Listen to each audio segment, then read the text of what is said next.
Salon ચલાવવું એ ખાલી એક કળા નથી, એની પાછળ એક આખું વિજ્ઞાન છે. તો આજે આપણે એ જ વિજ્ઞાનને સમજવાના છીએ. એક એવી બ્લુપ્રિન્ટ જોવાના છીએ જે કોઈ પણ સલૂનને સફળતાના શિખર પર પહોંચાડી શકે છે. તો ચાલો જોઈએ કે આપણી આ સફર કેવી રહેશે. સૌથી પહેલાં આપણે સફળતાની બ્લુપ્રિન્ટને સમજીશું. પછી ગ્રાહકને કેવો અનુભવ થાય છે એના પર ધ્યાન આપીશું. મેનેજમેન્ટનું એન્જિન કેવી રીતે ચાલે છે એ તપાસીશું. ભવિષ્યમાં ગ્રોથ કેવી રીતે કરવો એનું પ્લાનિંગ કરીશું. અને છેલ્લે સફળતાનો સૌથી મજબૂત પાયો કયો છે એની વાત કરીશું. કોઈ પણ સલૂનની સફળતાની શરૂઆત ક્યાંથી થાય? એના દરવાજાથી. જેવો કોઈ ગ્રાહક અંદર આવે એ જે જુએ છે, જે અનુભવે છે, એ જ તો છે આપણા બિઝનેસનો ફ્રન્ટ સ્ટેજ. ચાલો એ જોઈએ કે આ સ્ટેજને એકદમ પરફેક્ટ કેવી રીતે બનાવી શકાય. તો જ્યારે ગ્રાહક આવે ત્યારે શું કરવું? આ 4 સિમ્પલ સ્ટેપ્સ જુઓ. સૌથી પહેલાં એમને શાંતિથી બેસાડો. ઉતાવળ બિલકુલ નહીં. એમને વિચારવા માટે પૂરતો સમય આપો. પછી આપણું બ્રોશર બતાવીને બધા ઓપ્શન સમજાવો. અને છેલ્લે એક નાનકડી પણ મહત્વની વાત, એક ગ્લાસ પાણી ઓફર કરો. આ 4 સ્ટેપ્સથી ગ્રાહકને લાગે છે કે હા, અહીં મારું ધ્યાન રાખવામાં આવે છે. અહીં આ 2 તસવીરો જુઓ. એ ગ્રાહક અનુભવની 2 સૌથી અગત્યની બાબતોને બતાવે છે.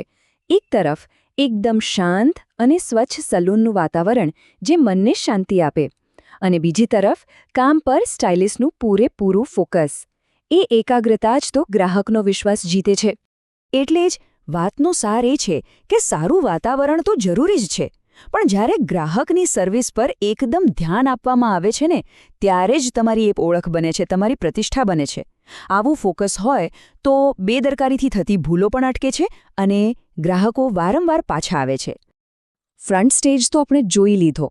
હવે વાત કરીએ બેક સ્ટેજની, એટલે કે એ મેનેજમેન્ટ એન્જિનની જે આખા શોને પડદા પાછળથી સફળતાપૂર્વક ચલાવે છે. એક સારો મેનેજર હંમેશા 3 બાબતોનું ધ્યાન રાખે છે. પહેલું, સ્ટાફ ગપ્પા મારીને સમય બરબાદ ન કરે. બીજું, જેવો મેનેજર બહાર જાય અને જે સ્ટાફ ફરિયાદો શરૂ કરી દે એમનાથી સાવધાન રહેવું પડે. અને ત્રીજું, જો ટીમમાં કોઈ ખોટી આદત દેખાય તો એને તરત જ રોકો, નહીં તો એ આખી ટીમનો ગ્રોથ અટકાવી દેશે.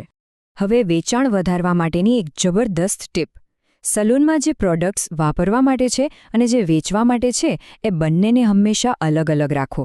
જ્યારે ગ્રાહક વેચવાની વસ્તુઓને અલગથી ખાસ રીતે ગોઠવેલી જુએ છે ને, ત્યારે એમને એ ખરીદવાની ઈચ્છા આપોઆપ જાગે છે. રોજનું વેચાણ તો છે જ, પણ લાંબા ગાળાની સફળતા માટે મહિનાનું પ્લાનિંગ બહુ જરૂરી છે. જેમ કે જૂન મહિનામાં કલરની ખરીદી પર હેર ટ્રીટમેન્ટ કિટ ફ્રી અને જુલાઈમાં ફેશિયલની સાથે વેક્સ કિટની ઓફર. આવી ઓફરોથી ગ્રાહકોમાં ઉત્સાહ જળવાઈ રહે છે અને બિઝનેસ સતત ચાલતો રહે છે.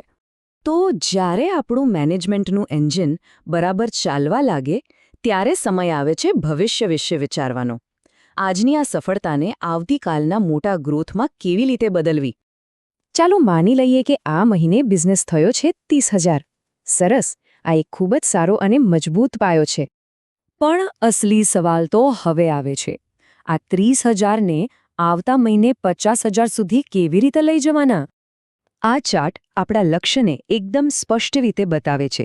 30,000થી 50,000 સુધી પહોંચવા માટે એકદમ ચોક્કસ અને મજબૂત પ્લાનની જરૂર પડે છે.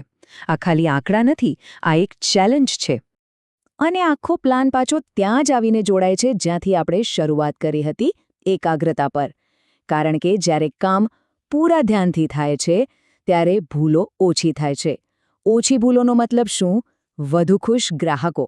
અને એ જ તો નફાકારક બિઝનેસનો સૌથી મોટો પાયો છે.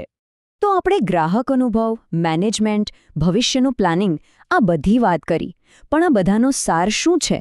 આ બધું જ એક જ સિદ્ધાંત પર ટકેલું છે. અને એ સિદ્ધાંત છે, સારા મેનેજમેન્ટથી જ સફળતા મળે છે. બસ આ એક વાક્ય આખી બ્લુપ્રિન્ટનો નિચોડ છે. તમારી મહેનત, તમારી કલા, બધું જ સારા સંચાલન વગર અધૂરું છે.